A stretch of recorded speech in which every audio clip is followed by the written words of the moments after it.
All right, so we are live both in Discord. Should be live both in Discord and on Twitch.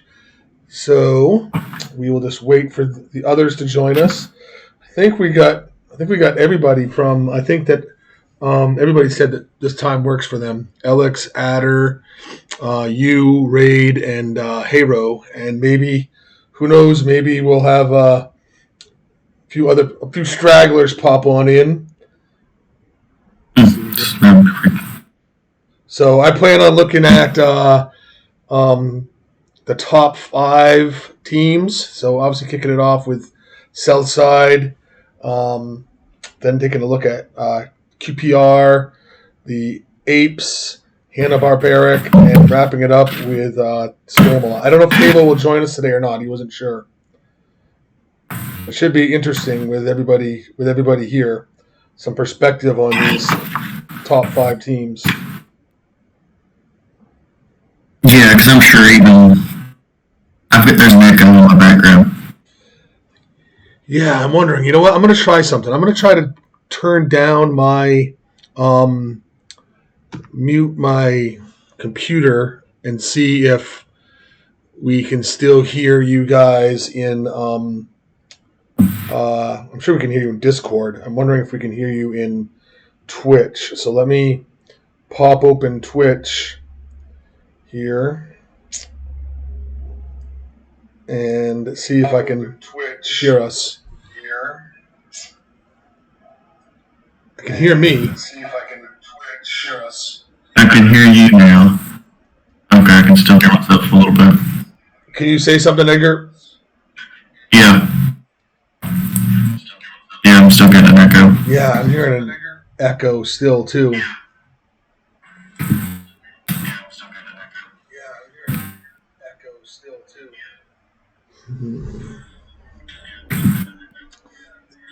It probably has something to do with me using both the Discord and trying to record the Twitch as well.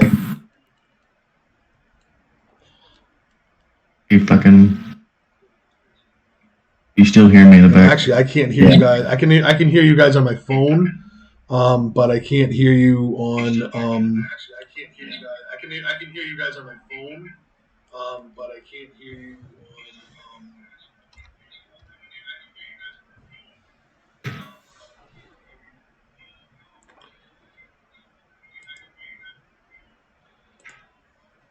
Yeah.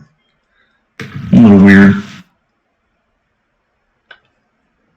Yeah, I'm just going to go with the setup that I've been using. One of the listeners kind of sent a message and asked if I could turn you guys down a little bit because you were so loud the way I was broadcasting. But at least and he said he heard some background as well. But we're doing the best that we can do, right? Yeah. Let me see here. I want to keep this open on the phone and muted just so I can see if anybody sends any messages on the chat. Let me check to see. It is 12:31, but right now it's just you and me. So let's wait a couple more minutes anyways, and then we can start with Southside. If no one else joins us. There we go. There's Adder. A little bit longer. Yep. To see if anyone else joins us at the beginning of the stream. I'm sure they'll all filter.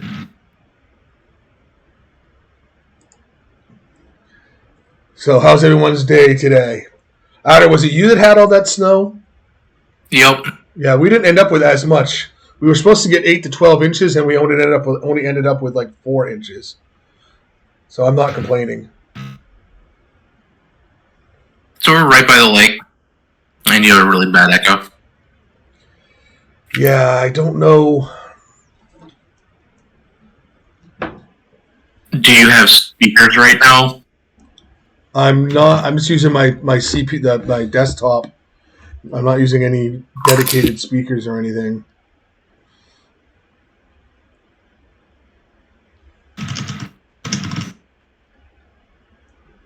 Let's move it all the way.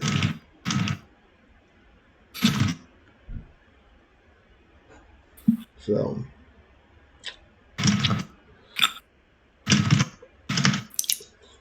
I might have to. I'll have to talk to Feep about how to deal with this issue in the future. He's a really good. He's an awesome streamer. Some of the other content that he's done is like quality, so he might be able to give me some pointers.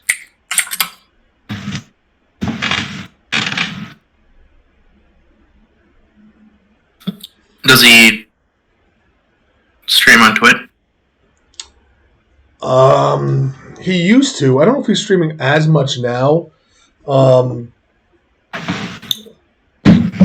his stuff was like almost Tucker. Wait, it's not the echo or the background or the other stuff. It's my dog yapping. All right, you know what? This is going to be a big stream today. We're looking at 5 teams. Looking at Southside, QPR, Grape Apes, Hanna-Barbera, and Spamalot. So I know that people's schedules aren't quite as wide open as mine. So we do happen to have the owner and coach of the #1 Southside Rebels with us, Dr. Edgar. So I'm just going to turn the mic over to you, Edgar, and have you lead the discussion on your Southside Rebels, and then Adder and I can kind of do the side commentary, kind of pitch in. So take it away, Edgar. I'm gonna put up your roster, the starters here. Okay.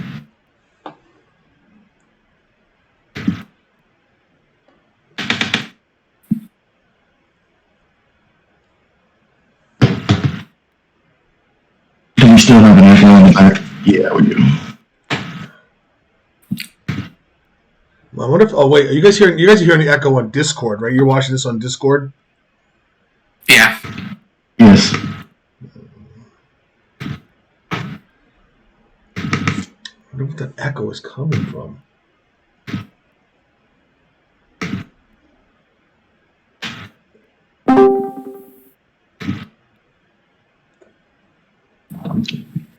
Alex.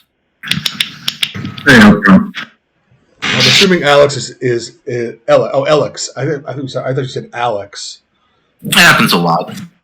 That's like, all right, good. All right, so Edgar's going to be talking to us about. We're leading off with the #1 Southside Rebels, and Dr. Edgar's going to take it away. I apologize for the echo that we in background that we're hearing. I have no clue how to deal with it. Okay, have you pulled that roster up then? I've got it up. Yeah, are you seeing it? No, I'm seeing your Discord. Oh, all right. Well, let's look at that. Wait, that's going to be on Discord. All right. Why is it not letting me change my You have to stop the stream and then start it up again. Discord? All right. On Discord, yeah. Options. Yep. Stop. And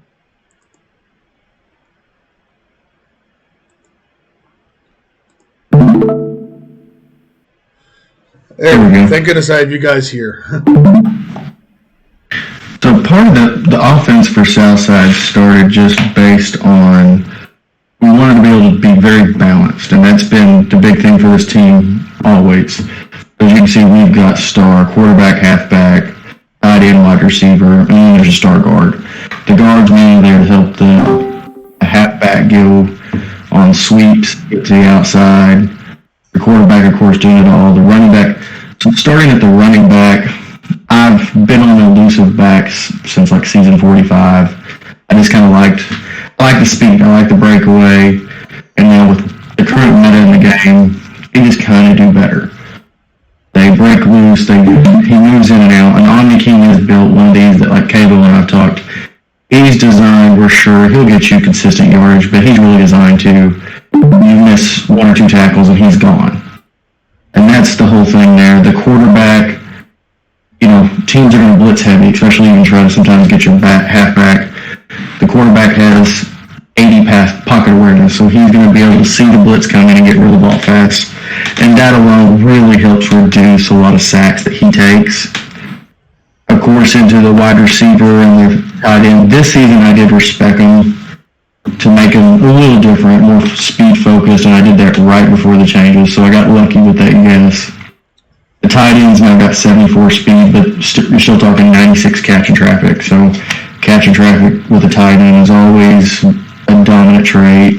He uses head fake too, so if you're man covered, single covered, you're going to get lucky to stay with him. And we've seen it a few times in games this season where I've had guys man on him and then he breaks a 70-yard touchdown. The receiver's similar, 85 speed, high catch and traffic. But the offense, very simple offense, honestly. Being balanced, it allows you to use every formation, use different plays back and forth, so you're not stuck to one thing. If you see a team's got a weakness when I go and scout them, then I'm just going to target weakness. I'm not just going to get stuck to, I got to use my halfback. Hey, if I see that I can beat you in the pass and throw it 70 times, that's what I'll do. And I'll do the same thing in the run. And I've guessed wrong before, and that's gotten me, but that's the central offense, so it's very consistent. And when we get to the before you talk about the defense, your star wide receiver, Gustafson, did you respec him into hard cut? Because I thought it was a hard cut. Yes, yeah. And I added you to the staff so you can actually click on built and show them too if you want. Yeah, just let me know when. It's hard to keep up. Go ahead and pull up the wide receiver. Yeah. So like Gustafson, he's nothing crazy. When I built him, I was behind on the get snap reaction high on wide receivers. I wasn't in Discord. I wasn't paying attention with everyone and that kind of thing. So I missed that train on this receiver. So this was one, he originally was only about a 70, 75 speed guy, but he had hands in the 80s too, so he was just a solid, high consistency, high catch guy. And I started noticing this changes happened the last couple of seasons. Speed was bigger. I adjusted. But yeah, this past season I really before the change log started, I pushed for that hard cut. So I went a little more speed, more quickness to try to go, and then pushed my route technique a little to the max I could without using a cat booster so that I could get hard cut to fire a little more. And it does. And I've seen from me on a personal side, I think hard cut works better. One, of course, you got to have high route technique. Higher than 60, honestly, you need around 72 plus. But if you have high, since it gives you a boost in quickness and sprinting, and your sprinting, the higher those are, of course, getting a straight percentage boost at a hard cut is going to be better. Because even there, you've got a 10% max running and acceleration by 80. The higher your quickness and sprinting are, that's an even bigger separation they're going to have away from the corner and man coverage. Because now that 55% is even higher than it was at 50. And so that was definitely the push.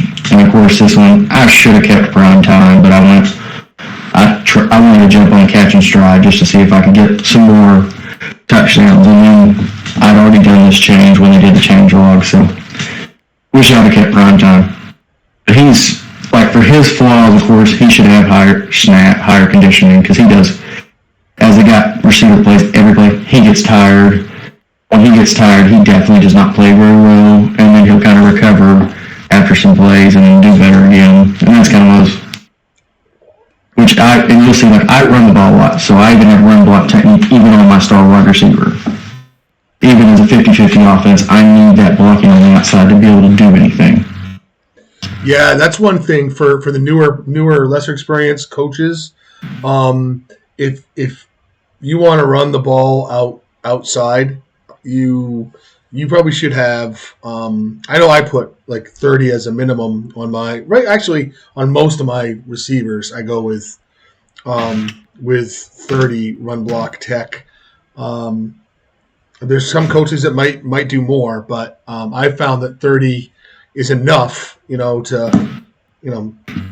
on a receiver. Yeah, I know, Merrick used to do 40 range, and so did Detroit Wolves. They wanted higher. That's where I'm at too. I like to have run block technique at 40 ideally. Yeah, and I don't disagree. Do you do that on your stars too, Adder? It depends on what the team's made to do. So 30 if you're using them for just like a quick block and a super fast guy, but 40 if you've got somebody who's got some running skills. Yeah, right. And that's kind of mine. That was my debate. I had that same debate. I almost was like, do I push it to 40? But where do I pull points from my star? Just because I could have built this guy a lot better. There's no question. He could have been a lot better than what he is. But still produces for what I use him for, and that's kind of I use him for specific things because of that. And it's like if you want to pull. Oh yeah, this is one other. I'll put the defense. While I'm putting up the defense, this is another thing that I love about the game is, it's when you're coming to building your players, your dots. I mean, it's a resource management kind of thing. You only have so many points available to you. And as Adder had mentioned, depends on what you want to do. So, as hard as we're striving to find like the optimal wide receiver build or the optimal halfback build or whatever, I don't know that there really is an optimal one because it depends on what you're trying to do and the people around them and the plays that are called. So there's so much variability and versatility that goes into planning builds. That's one thing that I love about the game. I would say too, on that point, the best halfback or the best wide receiver or the best build in general, right? That'll change season to season, irregardless of like your build. You know what I mean? Like the Beast is currently, I think most people would agree, the best halfback in vet. But there are teams coming up right now on the way to vet designed to not let that halfback work anymore, right? So in 3 seasons, the best halfback build is going to be something else. We don't know what it is, right? So another part of the fun is like predicting which way the wind's blowing and maybe doing something different because you end up with the best. Then there's the Bort factor. Right, exactly, yeah. Yeah, sometimes you have the best build and through nobody's fault of your own, you end up with not the best build. We've been that on the receiving of that. Oh yeah, all of us have, and that's very much, I agree with what you said there, is that, there's levels of what's going to be the best. It changes so much.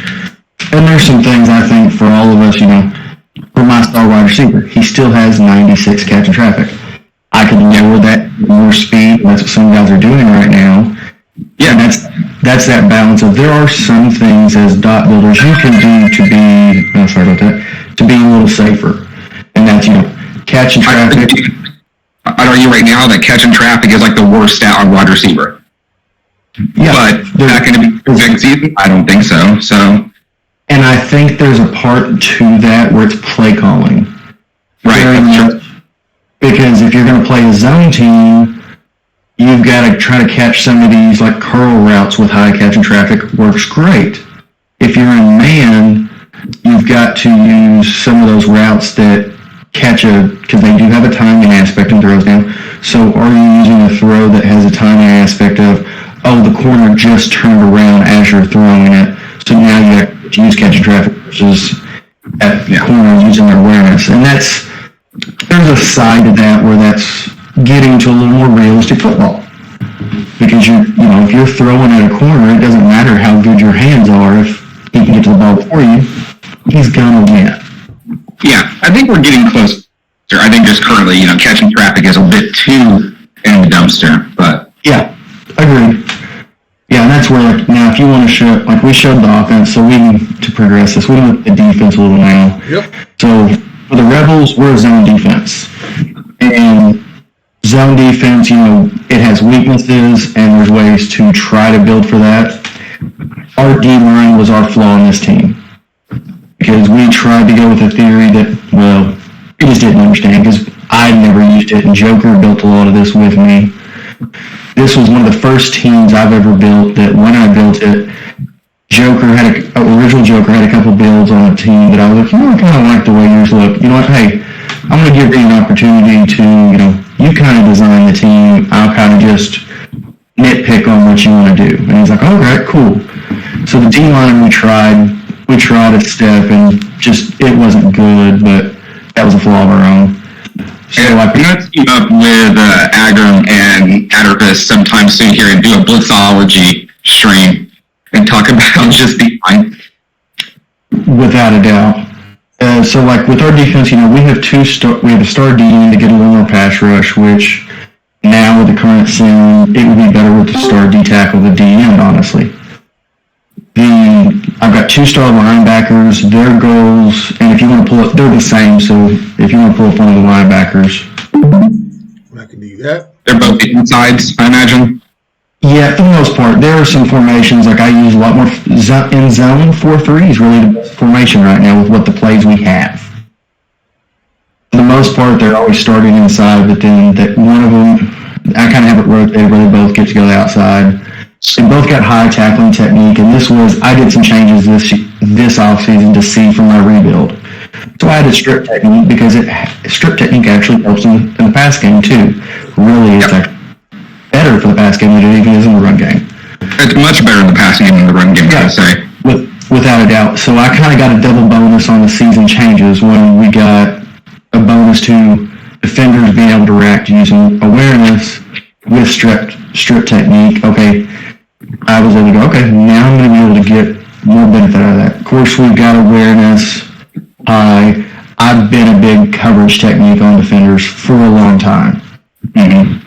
And it helps in zone because I've noticed they just, even before the changes, with coverage technique, they're just smarter. They kind of stay in areas towards where receivers are versus they don't just run to their area and go, okay, I'm in my area now. No, they kind of actually think, which helps.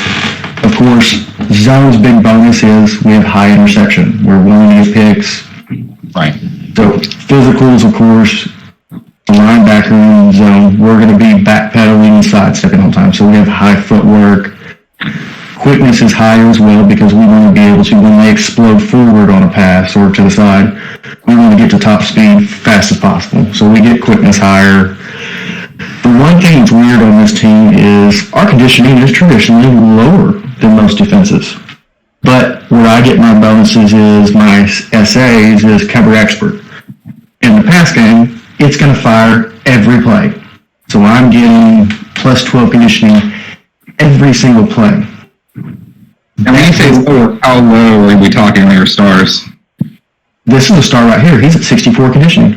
Okay, I can't see on my phone, but yeah. Okay, yeah. 64 conditioning, 53 toughness. And that's both star linebackers are built that way. 64 is definitely low. Yeah, right. And at one point, we were a little closer to 70, but when the changes, when I added cover expert, and I added clothing speed to silver this year.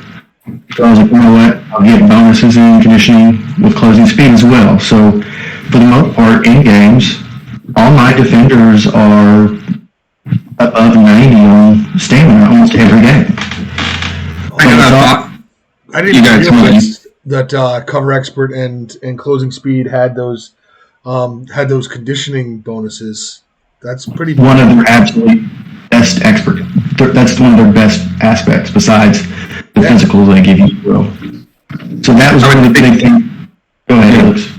I was going to say too that cover expert too. People who don't know, if you don't run zone teams yet, when you're watching your players, and they're in backpedal, moving toward their zones. The reason why cover expert is so good is because until your player hits like the lasso of where their zone technically begins at, they're not making reads yet.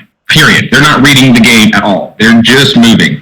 So cover expert fires the start of the play because their coverage target isn't the receiver that enters the zone. Their coverage target is the zone. So as soon as the play starts, cover expert's going to fire. They're going to get that speed boost.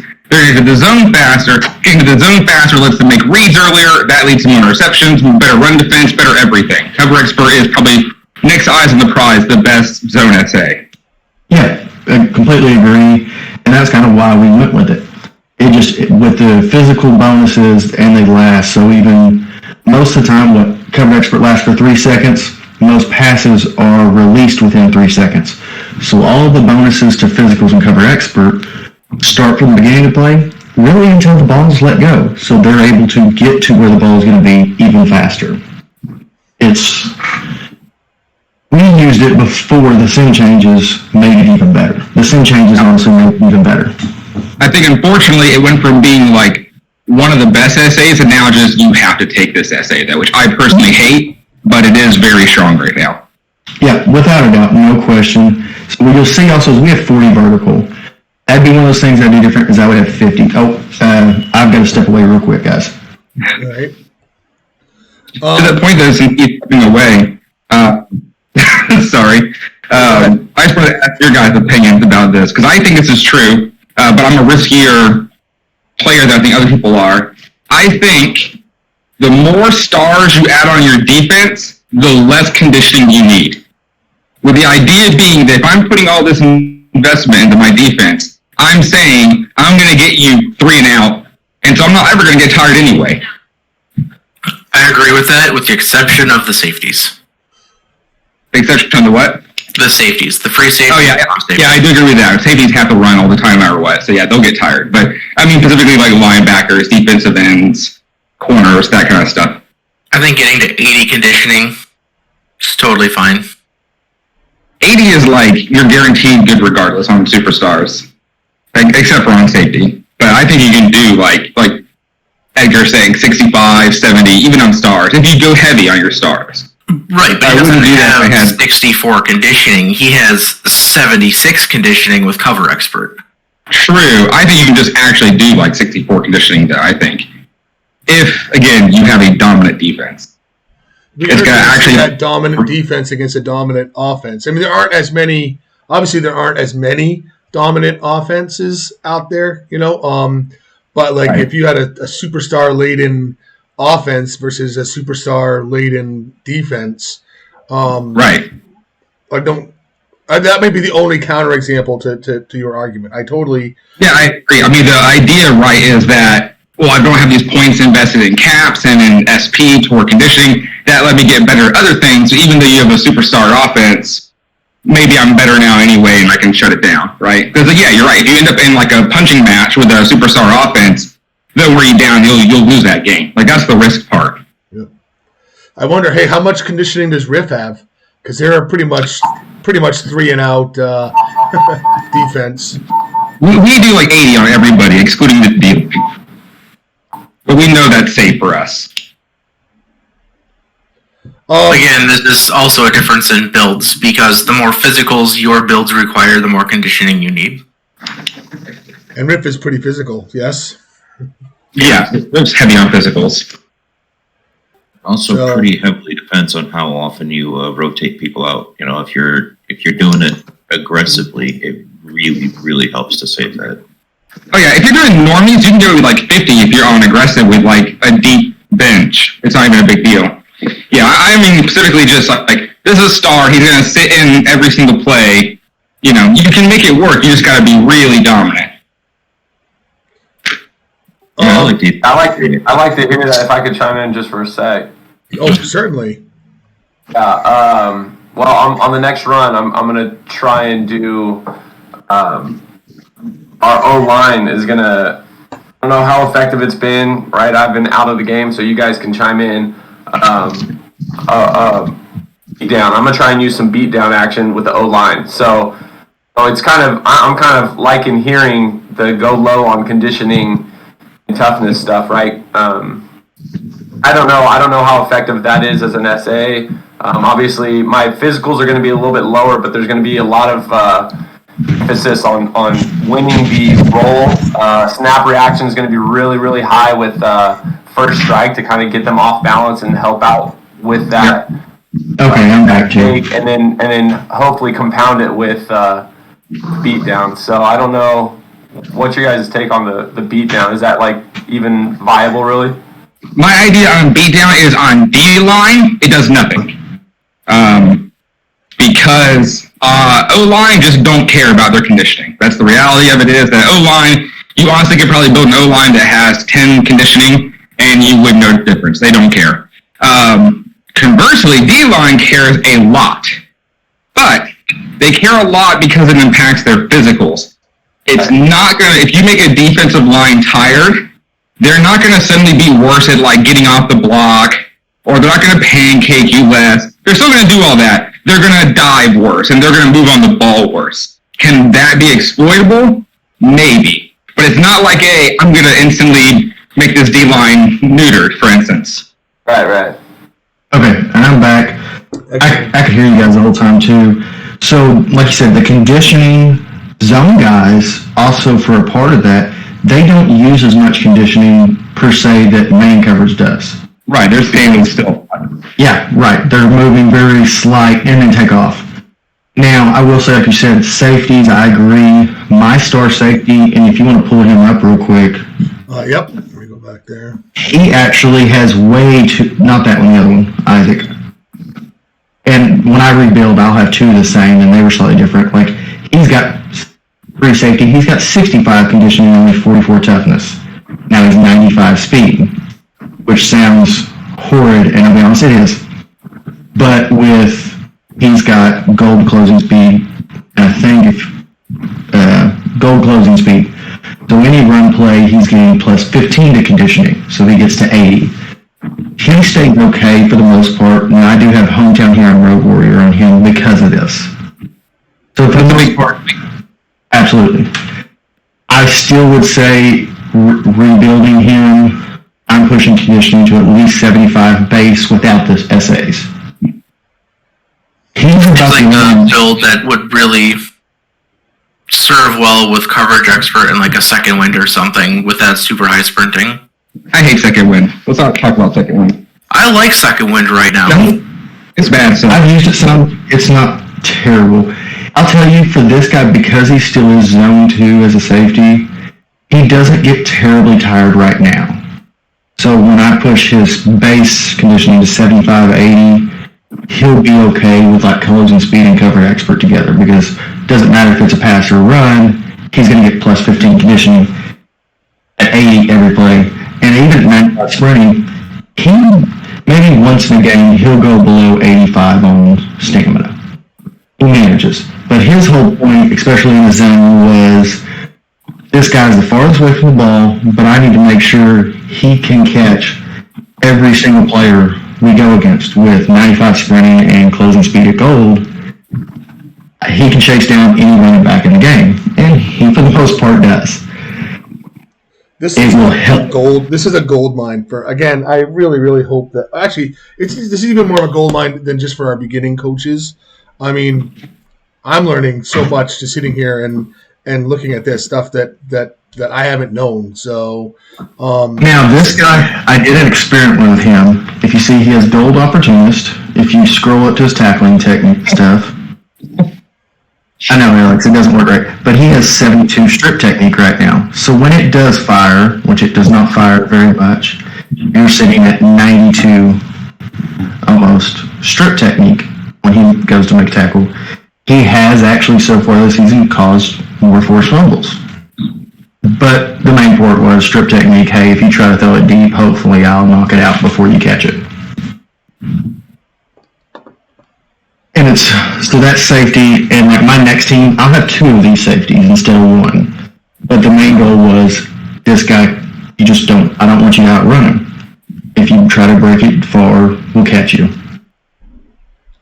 I personally don't put much break run block on my safeties, as you see, just because if he's getting hit by a blocker, he's screwed anyway.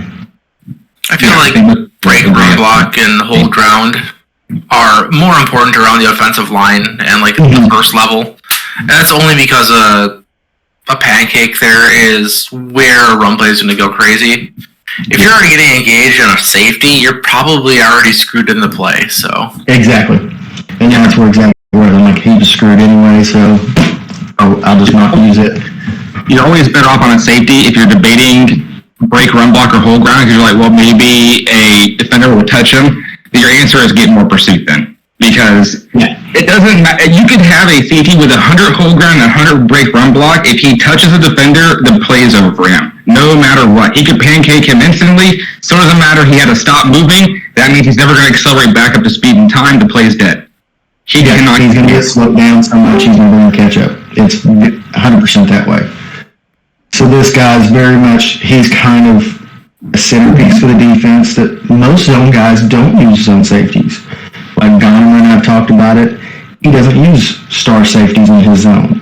Right. Versus for me, I'm like, I want that extra, especially with the way the game changed, because I knew eventually at one point in time they would make speed wide receivers be able to go deep. I knew it would happen. I didn't know it was going to happen when it did, but I was like, that would be a thing between catching fast halfbacks, because I also kind of build my defense to go, my offense is going to be a good offense. I need to be able to stop myself, because at the same time, I know teams are going to look at my defense the same way I would. How are we going to attack this? Okay, it's speed this guy, speed this guy. Yeah, it makes me sad that halfbacks, well, powerbacks specifically, have been hurt by the conditioning changes so much, because everybody is moving towards speed on the halfback, which means you do the same thing on defense, which means now it's time for the rise of the powerback, but that's not going to happen right now.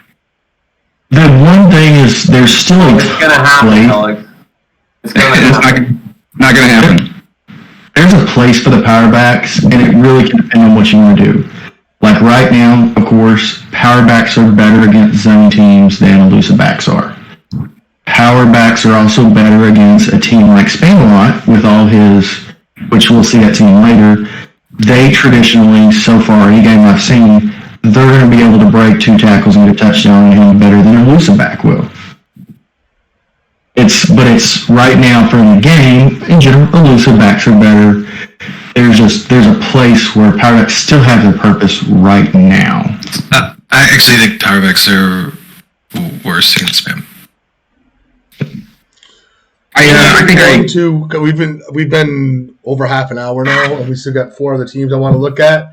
Yes. I'm so glad that we've recorded this though, so I and others can kind of go back and like wrap their heads around this. And thank you for sharing the builds as well, Dr. Edgar, because these are brilliant. This is why you are sitting atop of vet right now. It's because of all the thought that you've put into not only building your team, but your dots as well. So I hate to cut people short, but if we continue at this pace, this is going to be like a 2.5 hour stream, and I don't know how many of our watchers are going to watch a 2.5 hour video. So we will do. I would rather do like more videos, like more shorter videos in the future than like fewer longer ones, just because I do worry about when people like, even if they start watching it, it's hard to find, unless you're a super student of the game, it's hard to find 2.5 hours to sit down and watch a single video, no matter how much of a gold mine that it is. With that said, go ahead. We gonna say something? No, go ahead. We're going to move on to QPR, is owned by Mango Fandango. Let me go over here. It's probably the quickest way to do this. Let's do it here. Notice, get some of these similar names here. Right, we got Raid, Ganema, who hasn't been on the stream with us, but we've mentioned. Adder is here. I think we might have lost Haro. Haro, you still here, or did you have to go back to class? I'm still here for probably another 5 minutes or so. I see that Adder and Haro are on this staff. Who calls the plays, the offense and the defense for QPR? Do we know? Right now, I've taken over kind of officially since the Spamalot game. I've taken over the offense. I'm not sure who calls. I think Dolomite calls the defense. Dolomite calls the defense. Yeah. So what? Then we haven't heard a lot from you since you've joined us. So I know you only got a short amount of time. So what would you like to say? What would you like to tell us about QPR? Really trying to highlight what makes them so good. I mean, not only are they like a number 2 in their tier, they're number 2 in the ultimate tier of vet. So what would you like to say? So I think if you go to the roster, you can see I've tried to just kind of take advantage of some of the strengths they have, and I haven't completely dove in on all the O-line builds, but the two superstar roster I've tried to take advantage of, and you can see the ball gets spread to them a lot, and then I have 3 different depth charts for moving that superstar receiver around. So I kind of try and build a game plan that the passing game focuses on those 3 stars. I mean, that's just what you should do, right? If that's what you got. So the 2 tight end hits a lot. There's a lot of, you can see some of the plays. The blocking tight end or BTA whatever is a really strong option on a lot of routes. So I've tried to take care of that. And like I said, moving that superstar around so you can't just, it's only a screen game to him, or sometimes he's in the slot, sometimes it's that 2 receiver going deep. And then they do have a power back who could use a little bit more footwork and quickness for some counters. I can't really run any counters with him. But he's a good straight line guy. We did a scrim versus Spamalot. I think that's maybe where Dr. Edgar saw like power back having success versus him. We did a lot of, I wanted to test off tackle, and it was really successful because it was key to break one block or one tackle and go. And so that is a spot where that power back has some strengths. Can I interject real quick? Yeah. I don't know, I guess I should say this. The default playbooks that get used in scrims are all pass tagged. Sure. I was just, I mean, it was still, I think it was basically some of the main 5-2 plays you ran there. I just wanted to see what kind of it would look like. They were all weak, which I know you wouldn't sit, and it was like the same blitz coming off the strong side, I think. So I attacked the weak, and just wanted to see how it would work. But sure, it's a scrim, right? So here's the this is just going back. This is the scouting report, right? That you were referring to, right? Looking at targeting the blocking tight end, the tight end, right? Looks like in these games that I didn't stream all of them. I tried to pick the ones that you mentioned. So I picked the Nighthawks, Hanna-Barbaric, and the Spamalot scrim. Just so looks like here you probably used that star wide receiver between wide receiver 1 and wide receiver 3. I kind of did a similar thing with the program, right? Moving Edelman, from wide receiver, having different depth charts and different playbooks depending on if I had him at wide receiver 1 or wide receiver 2. I always used him at wide receiver 3 in my 3 wide receiver sets.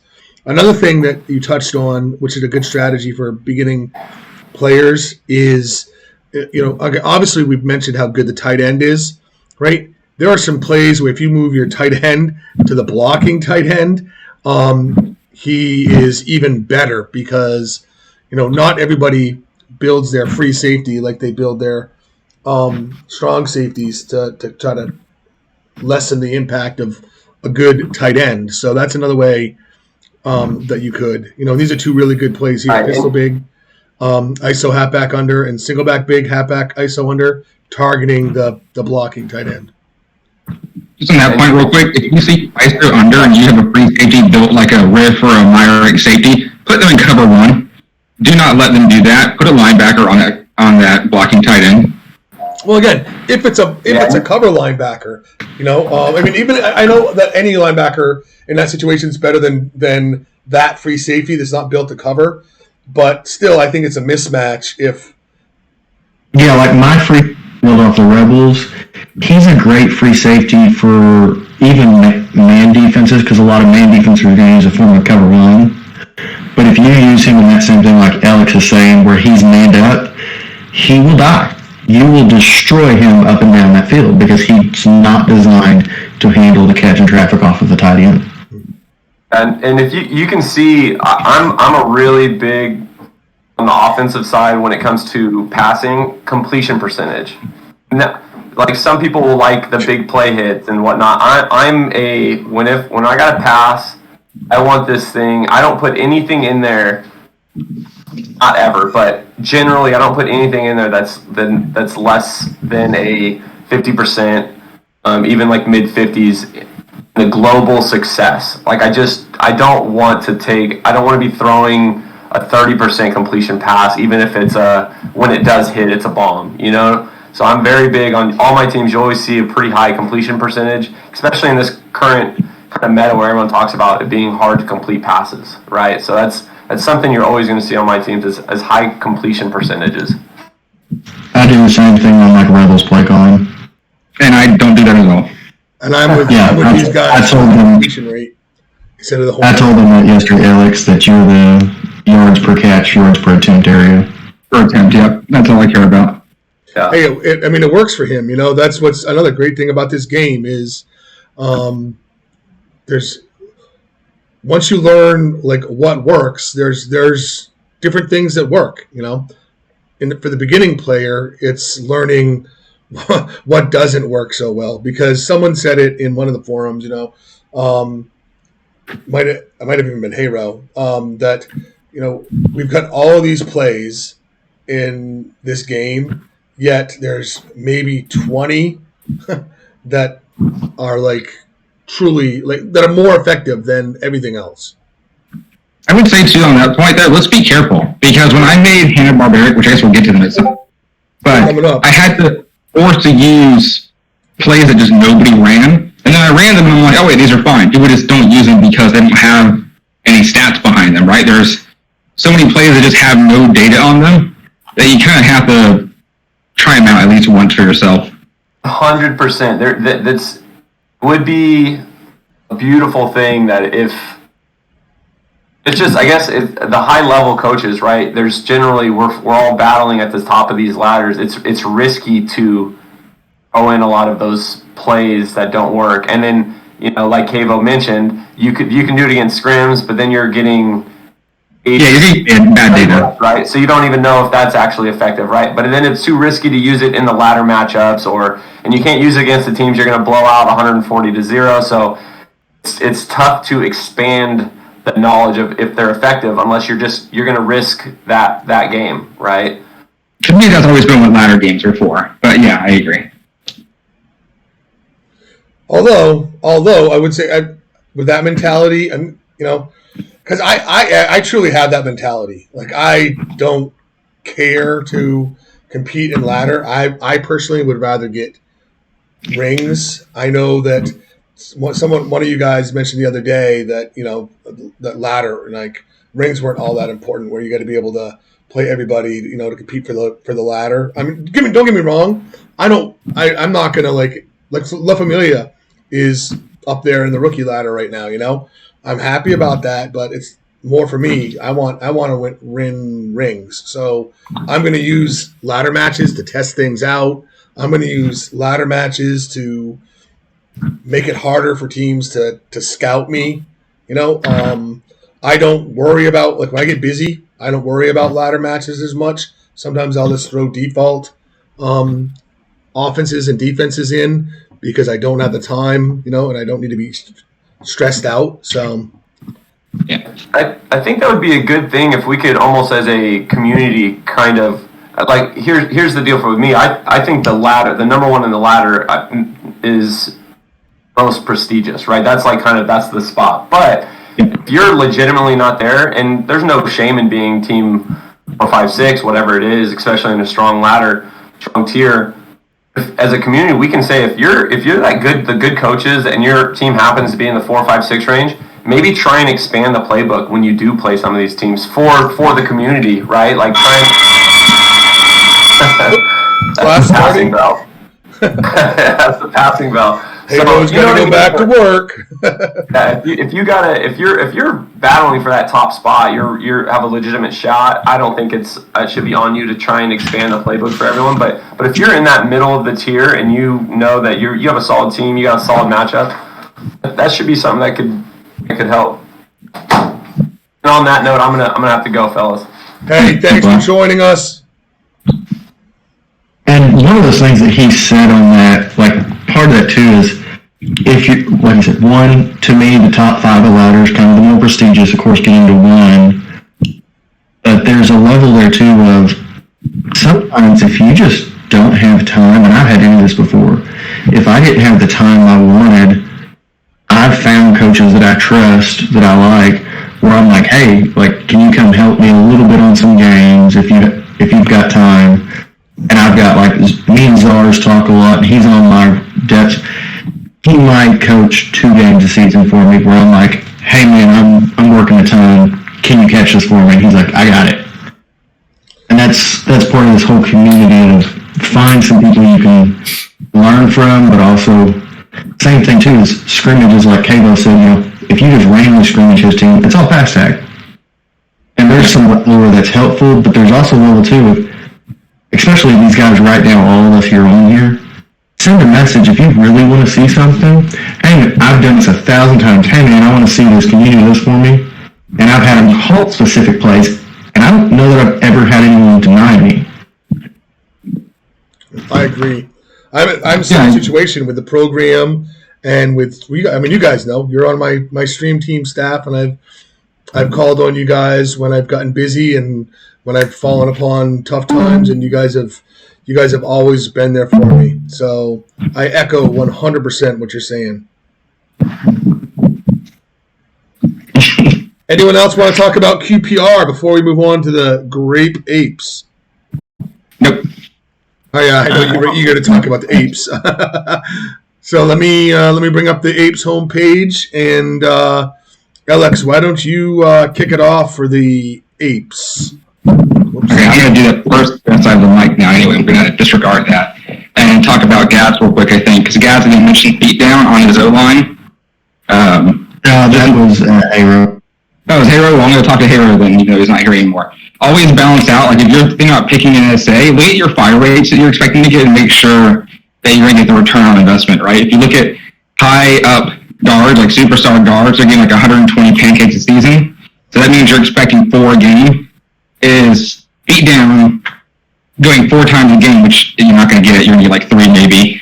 Does that seem worth it to you? You have to ask that. Same with like Showboat, right? If I have a great tackle for a loss player, you might get like 35 a season. That's 1 a game. Is Showboat worth it then versus something else? Always weigh that. Like, this sounds great on paper, but am I getting enough fires of this to actually make a difference? All right, out of the way. Wait, real quick. Consider that you don't always have to take an essay at gold. Evaluate whether like beatdown at bronze can maybe still do what you want. Yeah, exactly. Or Showboat at bronze. I've done Showboat at bronze on a lot of my teams just because getting something there is nice, but I don't need gold. Yeah, Kavo and I have had this talk quite a bit, and there are some SAs, cover expert, closing speed. If they don't fit your scheme, but you kind of want those bonuses, hey, those at silver and bronze still give you a lot of bonuses, so they still can help. Yeah. And always don't forget Red Warrior and Hankai Hero. Always, championship games are played in this. No, that's how it works. Weather is a thing. Before you take off on the apes, Alex, one thing too. I want to get your guys' opinion. I know where I stand on this. I see a lot of lesser experienced builders, right, taking a ton of different SAs and only at the bronze level. So I mean, I agree with you guys about silver and gold, but it drives me absolutely crazy when I see somebody with 5 different bronze level essays. I'll be right back. You guys keep talking. I just don't think that's I think in an end game it can be really useful. It's when like Cable and I are helping Gads and we kind of talk to her like, oh, don't you apply all those day one. In build, having a couple maybe bronze and silver instead of all gold can be so beneficial, just not early on. Early on, try to get that one that's you know is going to help you faster. So you almost hated the stream team Chance Bourne's tight end because I went 5 bronze and I just turned them all into silver. I would say generally you probably always can find a reason to take one SA to gold, no matter what it is. Like you're probably always gonna be like, okay, well this could go to gold of all things. But I actually think it's fine if you know why you're doing it. I think that's where we get into trouble though. A lot of new agents are like, yeah, this sounds good and this sounds good. I'll take a little bit of this and that. That's bad because you're not going to know that like this SA turns off this other SA or these two conflict for fire rates and things like that. But if you know why you're doing it, I think it can be good. Right, like B4I and Mr. Reliable, right? Right. Yeah, Mr. Reliable will always turn off, will always fire before B4I, for instance, because of how it is tick rate fire versus one-time roll. Yeah, that always bothers me because I tried to tell CD before that he needed to do something about Mr. Reliable to make sure that people didn't think that it was a straight passive. And then he told me that it was a straight passive, and yet it still has an active effect. Yeah. I also wish that we actually denominated which SAs are tick rate based and which SAs are a one-time roll. Because, you know, things like TV and Mr. Reliable, you can't get them to not fire, no matter how low your stats are, you know. But in other ones, you need to go all the way to, 80, 90, 100 to see them actually work. Yeah, so it'd be nice to have a designation on the SA for people who are nowhere. A lot of the stuff like Beatdown would be really nice if it had like a higher fire rate and it was like anything that's more rare. If it was like 100% fire rate, I'd be totally okay with. It's outrageous, for instance, that like slot receiver as an SA has like an 80% fire rate. Why? It only can fire on 3rd down and 4th down. That should be 100% at gold. But,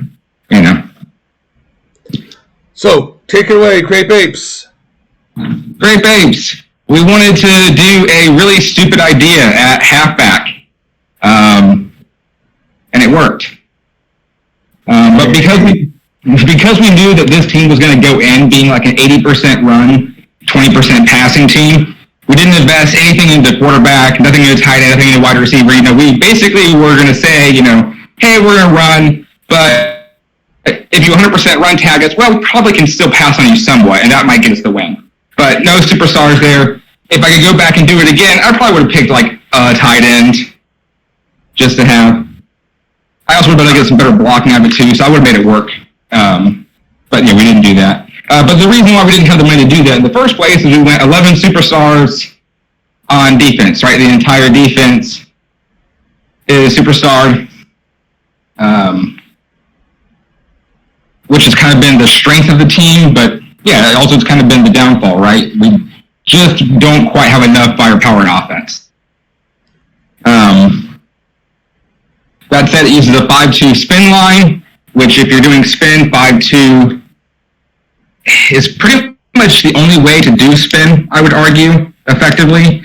If you do a 4-man spin line, the problem is that any player that spins is going to get grabbed by the center, so then you need 2 spins to happen to guarantee you're getting pressure on the quarterback, which I don't personally like. I think that takes too long. I think if you look at sack rates on 4-man spin lines, it kind of plays out that way. So it was a 5-2 I think spin line. lines for the 4-3 play completely different to the 5-2. It's all about pressure from the 4-3. Yeah, I agree. If you're playing 4-3 spin line, you're playing 4-3 spin line just to be like, well, I just need you to throw the ball and not hold on to it all day. But otherwise, we're like a run-stopping line or something like that, But yeah, so it's a 5-2 spin line. Everyone on the D-line has a 100 pass rush technique, which is probably too much, honestly. And they're pretty fast. They do okay. If I would do spin line now, though, I would build them all very, very differently. I think the way that the general consensus on how to build O-line has shifted enough now where you can go lower on pass rush technique for spin lines because everyone's starting to realize that, hey, wait a second, 30 pass rush blocking on an O-line is just as good as 40. It's just as good as 50. It's just as good as 60, so why bother? Which does have the effect of making spin line stronger. I think that it's as good. It is as good because you just see a difference from 30 to 50. Like the O-line doesn't perform better. But that's what Alex is saying. It's just as good. Yeah, like in theory, it does actually slow down spin lines, but spin lines traditionally aren't sack monster teams anyway, so you don't really care about slowing down spin lines. I'm going to try and change that next season, but that's where we're at right now. Primarily trying to stop lines. And against TV lines, 30 pass rush technique is as good as 50, really. So, yeah, it's a 5-2 spin line. The corners are both built more like zone corners, primarily. They're very high break-run block. I think it's 60. It might even be 70 on some of them. And they have gold shed block to help them beat wide receivers even more. Because in 5-2, you kind of live and die by sealing the edge, right? If a play has a pulling guard, you can rely on the defensive tackle to get through the guard gap, so that's helpful. But a lot of people know that's the case now, right? And so they won't run a sweep, for instance, that has a pulling guard. In fact, that's kind of what Spamlot does, right? It uses a fullback instead to accomplish the same thing. So against those teams, you have to seal the edge, which means you have to beat that wide receiver. So we had to have very, very high break run block on them to try and do that. The free safety is built like a traditional Myrick or Rift free safety, super, super high, sprinting, not a lot of coverage. It's primarily a run stopper because that's what the free safety lets you do. If they're built that way, it'd be more aggressive elsewhere. Linebackers are actually built like zone linebackers. They're eye on the prize, like 85 zone awareness, high intercepting. You can just go ahead and click on Jabbers. It's fine. Is it open? Yep. Okay. Which one? Jabbers linebacker. The idea going into Great Bates was I wanted to be able to run both like a man and a zone defense interchangeably. After doing it, I realized that 5-2 zone is terrible and you probably should never do it. That also lurks if you try and run like a hybrid style out of 5-2. There's just not enough men matched up. So like the BTE, for instance, will always go free. That's been a real problem for Great Apes is containing the pass game because of that. So we almost are forced into playing pure man, but then we have SP devoted to the zone that we don't get to use. So that's been an unfortunate side of the team. But teams that can't get around those things have to deal with what the team is good at. What the team is good at is, basically everything but outside running. If you try and pass on us and doesn't involve the blocking tight end, we'll shut that down. If you try and run up the middle, that's not going to happen, right? It's very good at some areas. It's just, I made some mistakes in the planning phase that I wish I could take back defensively. Yeah. On offense. Go ahead. Yeah, okay. No, go ahead. No, I was just going to say, now, coming up through the ranks, I enjoyed battling against the Apes with the program. I think in the end, you guys got the best of us in the end. But we had some pretty fun matches coming up through the ranks. Yeah, they were good. I think I actually think the opposite. I think the program really brought to light a lot of the problems that Great Bates would eventually continue to suffer from. They suffer from it on the way up. Every game we had with you, no matter what, even with our 11 superstars, was a shootout. It was crazy. But then in that, a lot more teams were able to have those same like speed wide receivers and very fast tight ends, things like that, which really gave us a lot of problems. So I think actually that ultimately the program was more successful. We just had maybe a better running game, and a lot of that I would attribute to our guards and centers. If you're going to run inside, I do think that the guards and centers that we built on Great Apes are pretty optimal. They're high intimidation, high power line. Builds too. Yeah, they're not as high tech. It takes like 70, I think, maybe 80 if I'm slightly off. I think it went to 80. Yeah, it might be 80, but not higher. Usually, a O-line will have like 90 plus run block technique. Center is a good example there too, but any of them are fine. Yeah.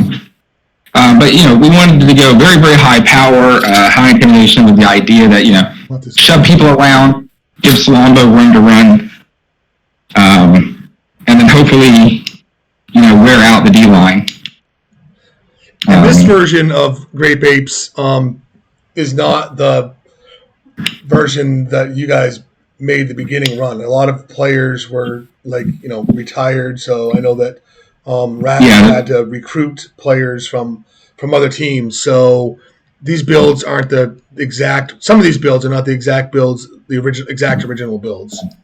Correct. And there's also superstars missing from defense and a couple key points as well. Yeah. Yeah, I think the D line lost 2 superstars at some point. So yeah, there's some things like that which have kind of hurt us. They did pick up Big Dick though. Big Richard. I would say that I think that the way that we built the line is pretty good interior, but that it doesn't match the style of what Slombo is, right? Like shoving people around is great on a faster back who's just going to blow through the line in a few ticks, but Slombo, as the name might imply, is pretty slow, so shoving a guy around doesn't really ultimately do anything, and like I said earlier, making a D-line tired, it makes them move slower, sure, and that's helpful, but it doesn't really lower their break run blocking or their hold ground like that, and that's what we really were hoping to have happen, because Slombo being so slow, it's not a big deal for a defensive lineman to just turn around and dive and tackle him, right? So a lot of the intimidation didn't do what we wanted it to do there. I think if the wide receivers were adjusted to be like the super fast wide receivers, it probably ends up working better because all that intimidation does make it so that we can throw deeper routes. You wear down the defensive line and then he can maybe get a throw off. I mean, in general, if you added one additional offensive star here for the passing game, whether that's the quarterback or the wide receiver or tight end, whatever you wanted to add there, the team would be much, much stronger. I actually completely agree on that. That's one of those things, anytime the last couple seasons when I've had time, greats are a team, if I don't game plan, they beat me by 60, but when I game plan, I can beat by usually. It's because, like you said, no safety, no wide receiver tight end. When you add that star, that offense is dangerous. Yeah, I think we can do it again and do it better, and that's how most teams are, right? Most teams, you build it and you're like, I wish I had done this different, If I had another shot at it, I would have done it better. So, yeah, I don't have that many thoughts on the Grapes. A lot of the players are just like, this didn't work, completely. A lot of it just, from the ground up, was flawed from the get-go. It's so funny that you say that, though, Alex, because I guess it's all relative, right? Because this team is sitting at number 3 in the vet tier, and we all know that, the vet tier is, the ultimate tier. You have to have good team build. You have to have good dots. You have to have good coaching. To be successful at the veteran tier. And Grape Apes are sitting at the number 3 spot right now, and they've been top 3 every single tier from rookie on up. So maybe it didn't work as you had planned. But I guess I just saw this in a movie. A bad plan is better than no plan, I guess, or something like that. Yeah, I agree. The movie was, it was DC, Black Adam. That was it, Black Adam. Hawkman was saying that all the time. A bad plan is still better than no plan. I said this to Viper Mall the other day. We were talking about something to do with teams, and I was like, if I do a team and I do it terribly, I still built the team cohesively, so it's cohesively terrible. And cohesively terrible is still a lot better than most teams. But it doesn't mean it did what I wanted it to do. So then moving on, that's a perfect segue to Hanna-Barbera, wouldn't you say? Okay. Or did anyone else terrible plan was perfectly terrible? No, moving on to the opposite of the Grape Apes, doing what you wanted it to do. But wait, before we do that, one last chance for anybody. If anyone else had anything they wanted to say about Grape Apes before we move to Hanna-Barbera. I think Grape Apes, the main issue with it is that it was a team that we set out with a lot of ambitions with. And then, Slombo's kind of not really hit his stride as hard as we wanted him to. And it's taken some time to kind of figure out exactly how to make him work with the blocking that we set up. So it's felt a little more sluggish than it actually has been. I think we've got a lot of success going just because of the break tackle rates that he's got and the fact that, the defense is so able to hold people in place that with that grinding offense going on, games just kind of pass by and then it's over. Well, I think actually Salombo has been wildly successful, but he was actually better, I would argue, with spin as opposed to power through. We moved over to power through just to see of the two essays which is better. I think spin was a lot better for his particular build. If anyone doesn't know, by the way, Salombo is 95 power running and 75 elusive running. That's where it's a combo back that happens to be slow, which was the whole idea of the build, was just to go, what if you go very, very high in both of these? And it works. The problems being that conditioning changes have hurt him somewhat, and then, more painful has been run tags have been increased in power again, which really dogs power backs as opposed to elusive backs. And so those two things together have really kind of muted his capabilities a lot over the past 2 seasons. I think he's had kind of a revitalization this season, though, just because even if my back isn't great to have there, like just having somebody to kind of spell him every once in a while and get that. Yeah, at least that helps with conditioning. Yeah. But yeah.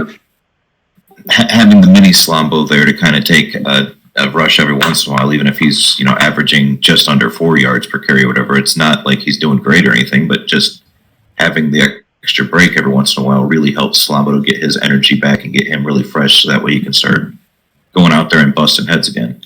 There we go, relativity again. Just under 4 yards a carry. I think anything over 3.3 yards a carry is pretty good, right, as far as moving the chains goes. And then you're averaging we are talking about a regular raid halfback, so putting that into that context, maybe just under 4 yards per carry. Yeah. He's had some games that kind of pulled that up a little bit. I think he's at like 3.6 or something like that. But he's an unboosted halfback, so he's doing okay. I'd say so. Yeah. All right, moving on to Hanna-Barbera because again, I don't want to make this a super long one, but I want to be able to touch on these 5 teams because they are all really, really good teams. And I think it's important for our listeners, especially our new coaches again, to be able to kind of see.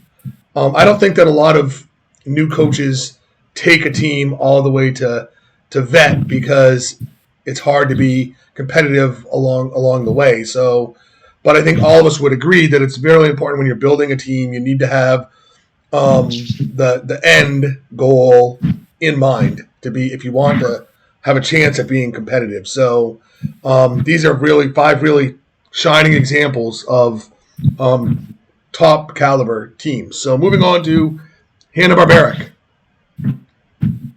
Hanna-Barbera was Adder's and I idea of like, well, what if we just went heavy into offense, like just really put points, all our salary essentially into the offense and just gave the defense a scraps, because primarily we don't do that. We find defense more fun. You can do more things with defense in our opinions. We like to put our money there.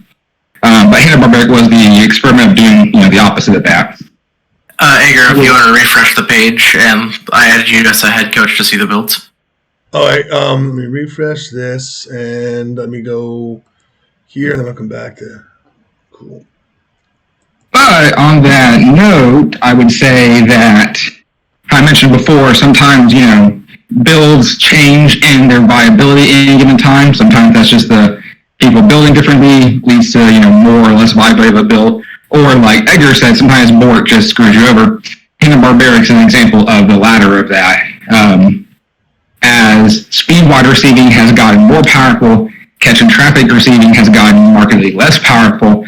And one of the core concepts of Hanna-Barbera was, well, what if we made every receiver on the team have 100 catch and traffic, 100 receiving consistency, 100 receiving hands, and then just play the law of averages, right? We're going to maintain like a 73% completion rate against you, and what are you going to do about it, right? And then if you key in on the pass, well, we still have the power back, who traditionally power backs struggle against run tags. Run tags destroy power backs, but if you go past tags, then power backs will chew you up really, really badly. So the idea was they kind of hated that 1-2 punch. And since then, catching traffic and power backs both have been heavily nerfed, and so the team didn't work at all anymore. So we had to fully respec everybody on offense to try and get them faster.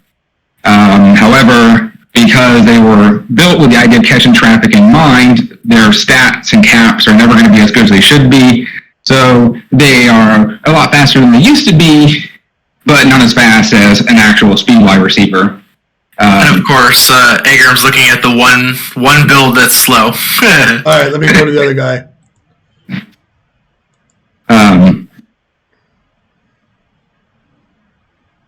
Yeah. So yeah, between the two. Yeah, so we did get faster. It's helped, but is it as good as I could have made it if I out of the gate wanted to make it? Not anywhere close. No, not even close. Yeah. So we've been struggling with that. The power back change really, really hit us hard on this team because now you don't have to really even key in on the power backs, unfortunately, to stop them. So that's also hurt. This Alex guy doesn't have to open. Look at that. Shame. I can tell you, I actually built him like Slombo into respec, so now he has 95 power running and 90 elusive running now to try and be able to run him on elusive with the hope that if I put him on elusive, he won't take as many hard shots and now preserve his conditioning more, and then hopefully they'll lead to better yards per carry, and it's played out okay. Question for you. Along with that, elusive and power running combo, when you call some games, right, offensively, are there games where you use him as an elusive back and do the elusive settings, and other games where you use him as a power back and go the more power settings, or like what settings do you find yourself running Slombo and Captain Caveman on, where they have both elusive and power? Slombo actually bounce around a lot between like power and elusive and combo. I don't really use more south or slippery ever on him. On Captain Caveman, it's been pure elusivity, just because I can't get him to take that many hits like he had been on power. On power, they'll just keep running toward the next defender and not care, but you only can do that a few runs in a row before you're completely gassed. So he's on pure elusivity right now. And I don't expect to change him off of that. I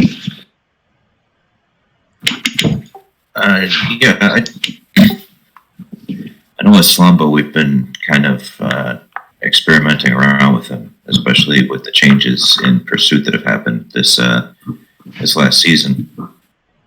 Yeah,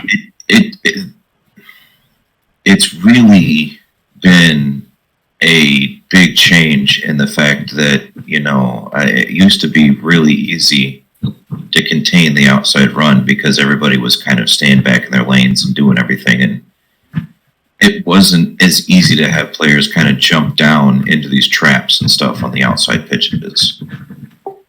And now with the changes in aggression to where everybody is collapsing down, the outside runs have a little bit more daylight, and then the inside runs have so much less. All the room that they used to get from, people hanging back and being worried about the outside run, and now them collapsing down like that, is all closed off. So for power backs, for backs that rely on slippery or north-south running, the game has really, really constricted on them. And it's been the backs that use combo and elusive, and even to some extent power, that are still showing, the room that they need to have to get things done. On that logic as well, right? Slombo and Captain Caveman both are very slow, like 40 sprinting, 40 quickness kind of thing. I don't think that works anymore. The conditioning changes are such that the primary usage of energy doesn't even come from getting hit, it comes from just moving, right?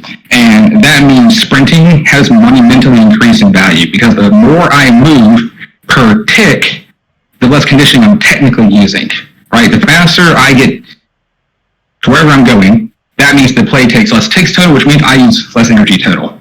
And I think you can see that if you look at other power backs. There are power backs out there that are built with a sprinting slant. The inconvenient truth for QPR is among them. If you go look at Jurassic 5K on quality control, these are both power backs, but they're still putting up old power back numbers. And I think a lot of that has to do with, one, sprinting helps you break that first tackle, and sometimes that's the only tackle that matters is that first tackle. And then two, they just preserve the energy better. Yep, I think that right now, like you said, it's really important to have that kind of speed for preserving your energy, especially with the B4I changes, because you can just take so much more punishment every single time that you're tackled now without the 100% reduction. And, you know, like you said, mostly your energy is used up sprinting anyhow. So now with that being that extra drain, there's nothing really for you to have the extra reserves with. It's really changed the game, like I said, or like you said to be more of that speed based and more of going outside, because it's really needed with the aggression changes and with the changes to how halfbacks function in general, like you said. Yeah. Do you want to talk about the defense? Sure. So the defense is a 4-man spin line. Reason being is because we have no hope of actually getting a sack. That's not what the defensive line is designed to do. It's designed, like we talked about earlier, to be more of a run-stopping D-line. It just happened to be like, well, eventually we're going to spin on somebody and then, you have to throw the football, right? But we're not going to sack you. We just want you on a timer so that you can't hold on to the ball for 30 ticks, right? So we don't need to be superstars to do that, so we weren't. We have superstars at cornerback. Scott and I, or Adder, both like 100 defensive consistency on our cornerback. Go ahead and click on the build for Johnny Bravo. Johnny Bravo. Because defensive consistency is, we think, one of the more important stats when it comes to pass defense, or at least has been in the past. Now, with the changes, arguably less so. I'm not 100% decided on that yet. I actually respect it down to 90, using the cap boost into intimidation. Right. Now intimidation and strip, for instance, are more powerful, so maybe you want some of those, and, various things. But at the time we made the bills, right, we wanted 100 defensive consistency, 100 deflecting, just having the highest possible chance that we can get to, not allow catches, right? Because the whole defensive idea was just, let's just not allow big plays, right? We have in our minds like the strongest offense you basically can make. So we're not worried about scoring points. All we have to do is just let you score a little bit less than us, and we should win. So the defense is designed around that, right? The strong safety is designed around just shutting down tight ends. It's just built to be a pure pass defender. The free safety is a pure run defender, right? The screaming around. Which one is which one? Adamant is the strong safety. Adamant is the strong safety. Oop. Again, that Alex guy, not opening his build for his coaches. Regarding this, I mean, look, when you are the coach, I don't build for anybody. I know, I've done the same. I'm just busting your chops. Yeah. Because I like. But it's 100 deflecting. It's a what you'd expect for somebody who covers a strong safety, right? 100. It's basically another cornerback. Yeah, it's essentially another cornerback. That's all it really amounts to. And also because we wanted to be able to call like tight end smother, right, and then have a superstar cornerback on top of you, and have basically another cornerback again in the form of the strong safety on top of you, to really shut that down. Yeah, literally 200 deflecting on top of the tight end to try to stop it. Yeah. In the past, that totally didn't work. I wonder why I could never throw against you, to my tight ends against you guys. Yeah.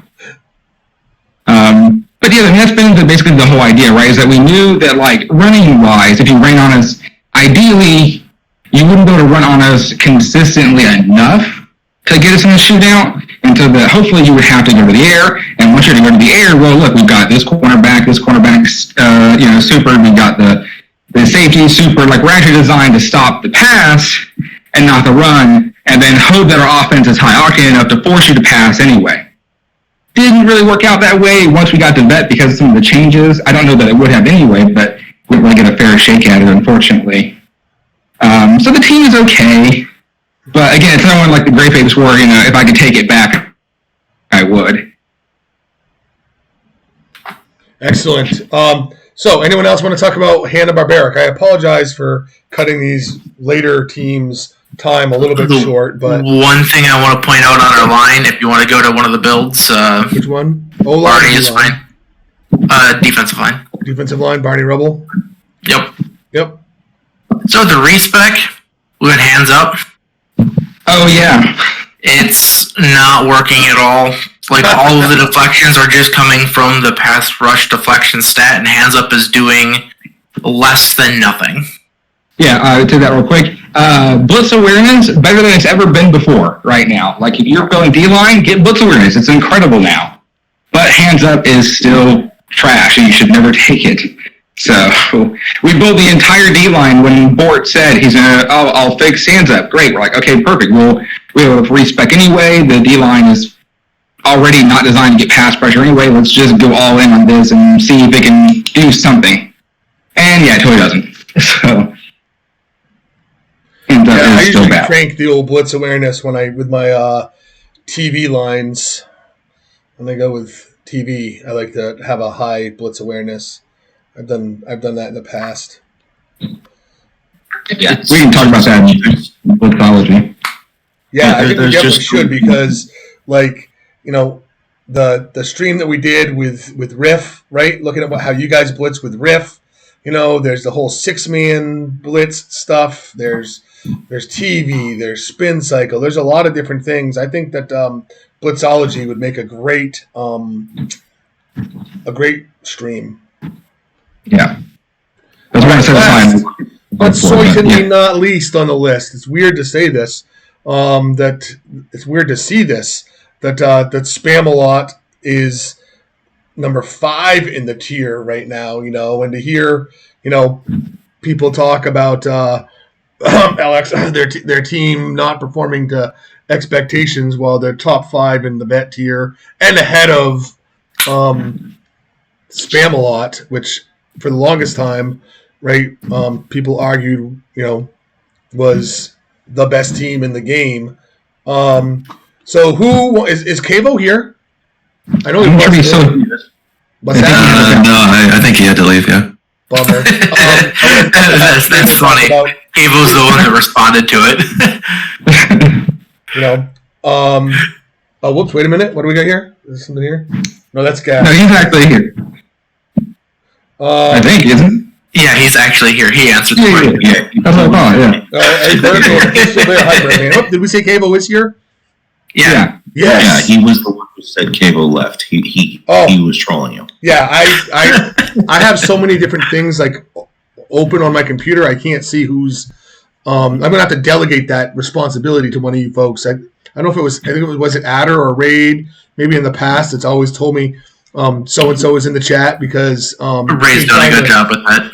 stream and Discord and such. I can't see who's here, and y'all sound the same to me. So, Cavo, I am glad that you are joining us. Not just to talk about Spam-A-Lot, but also that you're, joining our motley crew of coaches and casters here. So, with that said and done, we've been streaming for a little while now, so I'm just going to shut up and let you tell us about Spam-A-Lot. Tell us about Raid. Tell us about Spam-A-Lot. And while you have the mic, anything else that you want to interject about the game, please feel free to do so. I just want to say, Merrick is listening in, but he's not in here. He's watching on Twitch. So, Merrick, you should get in here. Myrick, yeah, Myrick, get your butt in here, man. I'm going to say something because Kavoth won't say it, but Spam-A-Lot is still the best team in the game right now, regardless of their 5 ranking and ladder right now. You don't get to have 2 full seasons of changelog devoted around stopping your team without being the best team in the game. The Cavo hate, it's real. Okay. Outside running is OP. It used to be really OP. Now it's still OP. don't really know where to start. Offensively, Spamalot was really just meant to be a continuation of Bird. Bird was kind of like Hanna-Barbaric and Apes in that the power back did not do what it was supposed to do. So really all you have to do for an all-run team... One sec. All you have to do for an all-run team is follow your blocks. And a power back is too stupid and too slow to do that. And if they run tag you can't break tackles. So basically I wanted to try a back that is just fast. It's like insurance against teams that are really good at stopping you. Because you can maybe occasionally break a really long touchdown. I learned that from you, Edgar, and from Bo. But mostly they just follow their damn blocks. Like the rest of the team does the work for you. The QB, is the build open for the QB? I think everything's open.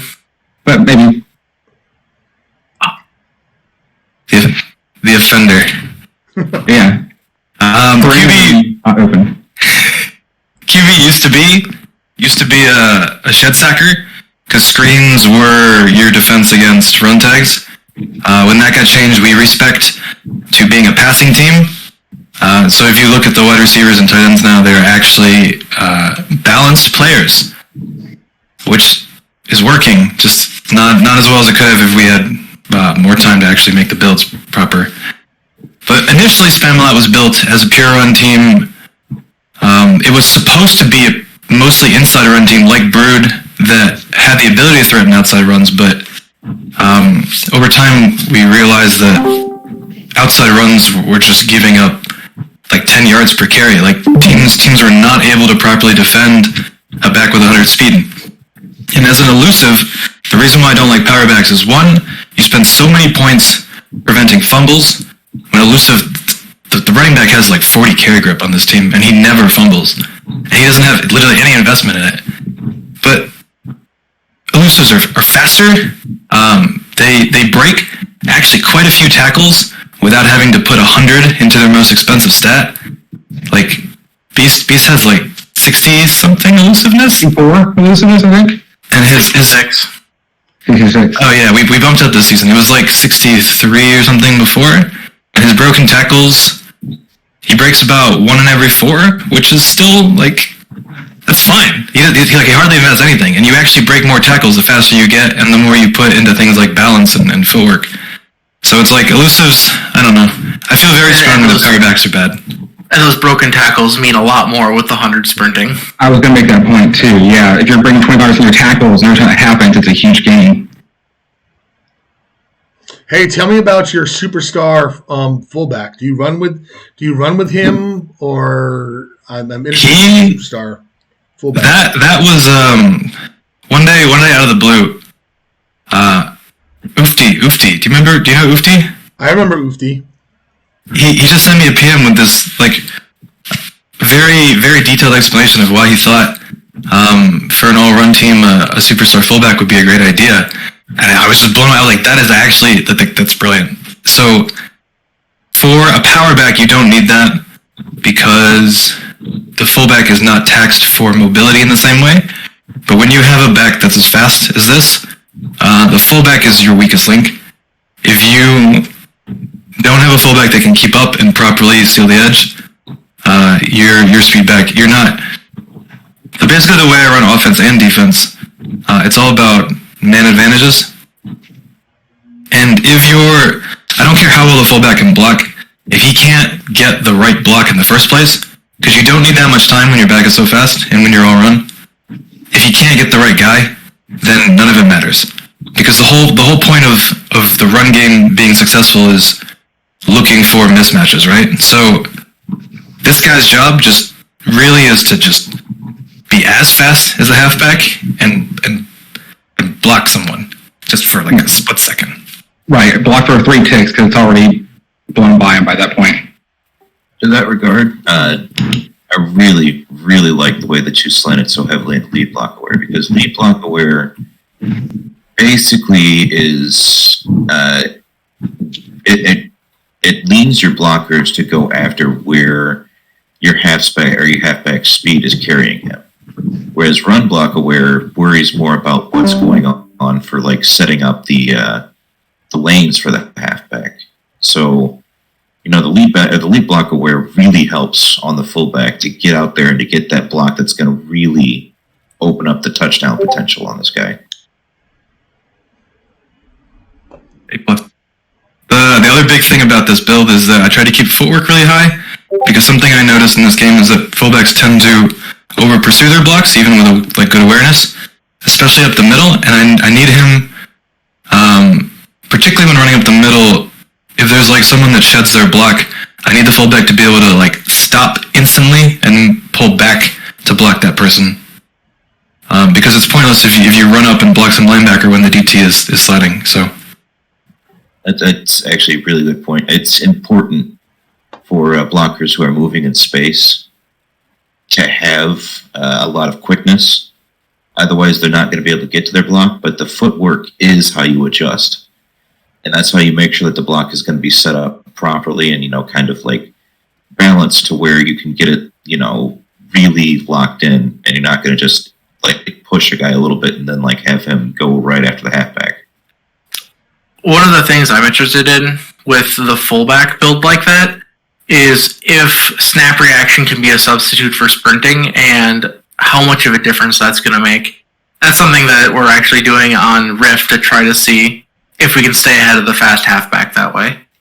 Unfortunately, from everything that I've seen, for the most part, snap reaction is useless on any run play as a fullback because their pathing is scripted there as well. I that may have changed, but the last time that I took a look at it, that's basically the conclusion that I came to was that it has changed. They stay in their stance even when the halfback is getting the ball pitched to them at very low snap reaction, and you don't see that with the higher values. That point in particular is exactly why I took. I think he has gold first step still. Yeah. Silver, I think. Bringing it back. Oh, silver. Dang. Well, it's definitely changed since the last time I took a look at it, which is nice because I was always pumping quickness and the actual sprinting stats to try to make sure that the fullback was getting out there. So that's really nice to know that I have that. I think that would be an improvement to this build if he was to pull back on the speed and focus more on getting a good release. Okay,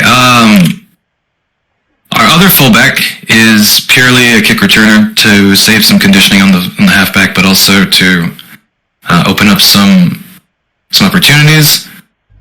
It's just basically a standard power back with really max investment and not fumbling.